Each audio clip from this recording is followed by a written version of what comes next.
Northern Virginia high schools failed to notify students that they earned National Merit Awards. Governor Glenn Youngkin has proposed legislation that would legally require such notification. Let's talk about this latest culture battle with the author of Nation of Victims, Vivek Ramaswamy. Vivek, it's always great to have you on.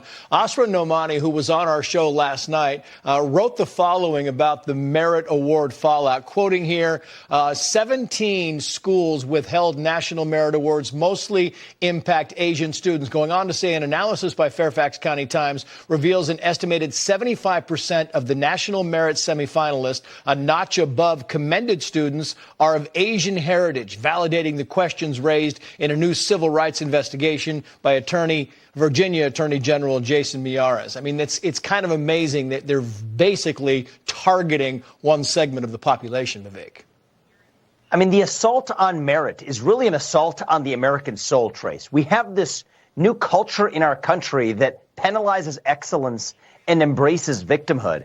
And I'll tell you something, this is deeply personal to me, okay? The way I got ahead in this country, the way my parents taught me to get ahead in this country, they came as immigrants, was through hard work, through dedication, through achievement in education. And there's a reason we don't take this anti-excellence attitude to the sports fields, because we wouldn't have sports left. Well, guess what? I think the same thing is true in the classroom as well. We shouldn't think it's any different when it comes to math or reading. Yet that's where we are because of this fractious group identity grievance culture that has infected nearly every major institution, now including even our schools. And it's a sad thing to watch. When I heard that Governor Youngkin was actually pushing this law that would mandate that these students know about their merit awards, I was just baffled, Vivek. I mean, can you imagine having to put a law in place to notify kids that they've done well?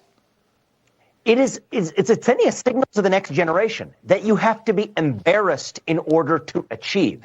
And that's what's led to America's new apologist culture. The inner animal spirit at the heart of the American soul, it used to be about pursuing excellence. That's now been domesticated. It has been tamed by this new culture that celebrates mediocrity instead. It is no longer cool to be excellent. We're teaching kids that the cool thing to do is to be mediocre and to hide own achievements. So is it any surprise when those kids graduate from school and join the workforce and contribute to the American economy that they embrace laziness instead of achievement in our economy as well? And if we don't fix this, Trace, mark my words, this will be the beginning of the end of the American experiment as we know it. I don't think it's too late, but we do need to put merit back into America, or else our national decline is really just a preview of what's ahead. Well, I have to get your take on what's happening in Davos, because don't you love it when the rich and powerful fly their private jets into someplace to cure, poverty and climate change? It's just astonishing. Your thoughts? Well, look, Davos is the classic place of artificial snow, okay? They go there to pontificate about the world's problems because they have a fundamental mistrust in citizens. There's two worldviews, and I think this is the most fundamental political dispute of our time. It's not even between Republicans and Democrats. It is between the managerial class, the people who perpetuate the Great Reset, who get together in Davos, who believe that citizens cannot be trusted to arrive at the right answers of how to fight questions like climate change or racial injustice. And on the other side of the Great Reset, around the world, we see it every day, Trace. You have the great uprising of everyday citizens who say, absolutely not. My voice actually matters. And Davos just typifies that Great Reset worldview, that government leaders and business leaders have to get together in private behind closed doors on top of ski slopes in order to decide what rules apply to the rest of society around the world at large.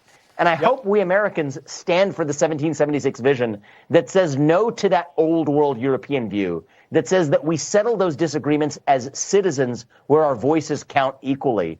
But unfortunately, that's not the view that prevails in Davos, which is why I don't go to these things. It sounds like a common sense and proper assessment. Vivek, always good to get your take on things. Thank you, sir. Thank you.